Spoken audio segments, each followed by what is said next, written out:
Dhanbad jail में gangster Aman Singh की हत्या जेल के अंदर गोली मारकर कर दी गई और इसका मामला सदन में भी गूंज रहा है।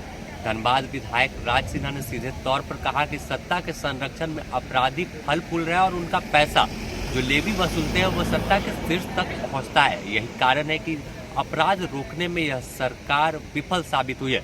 सीधे तौर पर अगर बात करें तो जिस तरह से गैंगस्टर अमन सिंह की हत्या धनबाद जेल के अंदर गोली मारकर कर दी गई है तो इसका मामला सदन में उठने वाला है। और सीधे तौर पर जिस तरह से हाईकोर्ट ने स्वतः संज्ञान लिया और एसआईटी जांच का जो हवाला सरकार की ओर से दिया गया कि इस पूरे प्रकरण की एसआईटी जांच होगी, लेकिन करीब 10 दिन बीत गए हैं। अब तक इस जांच में यह स्पष्ट नहीं हो पाया कि आखिर हथियार अंदर किसके सहयोग से पहुंचा और कैसे पहुंचा।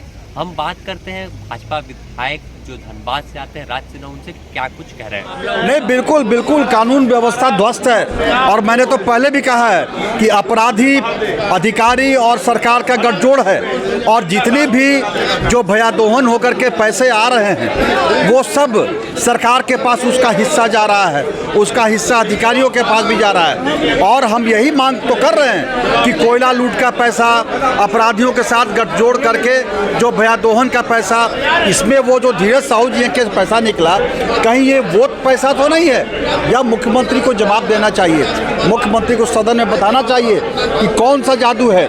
राहुल गांधी जी कहते हैं कि पंखे का बटन दबाओ तो पैसा जाएगा अडानी के खाते में, कुछ भी काम करोगे पैसा जाएगा अडानी के खाते में। तो आखिर पैसा जा रहा है अडानी के खाते में और निकल रहा है कांग्रेस पार्टी के सांसद के अलमारी से, तो कौन सा जादू है भैया, ये इसको बताएं। आज सदन के अंदर या उच्च संस्था है, इसके अंदर सरकार अपनी पक्ष को रखे, मुख्यमंत्री अपनी बातों को रखें। और यह तो राज्य का अपराधीकरण हो गया है, अपराधियों का मनोबल चरम पर है। वो जेल के अंदर जो हत्याएं हो रही हैं, तो इस पर सरकार को सारे विषयों पर जवाब देना चाहिए।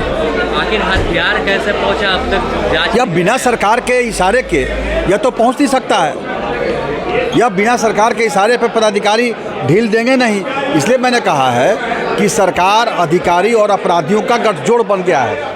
सीधे तौर पर अमन सिंह का मामला काफ़ी गर्म होने वाला है। यह झारखंड के लिए काफ़ी बड़ा मामला है क्योंकि जिस तरह से जेल के अंदर, जेल को आमतौर पर सबसे सुरक्षित स्थान माना जाता है कि वहाँ एक सुई भी नहीं जा सकती, लेकिन धनबाद में जिस तरह से धनबाद की सड़कों पर गोलियां चलती है, खून से लाल होती है, तो अब धनबाद का जेल भी सुरक्षित नहीं है। और सीधे तौर पर सवाल पुलिस प्रशासन की कार्यशैली पर उठता है कि कैसे सुरक्षा धनबाद में दे रहे। एक और व्यवसायी डर के साए में जी रहे, दूसरी ओर जेल के अंदर ही हत्या हो जाती है। द न्यूज़ पोस्ट में फिलहाल इतना ही। अपने सहयोगी संतोष के साथ Sameer, the news post, Ranchi.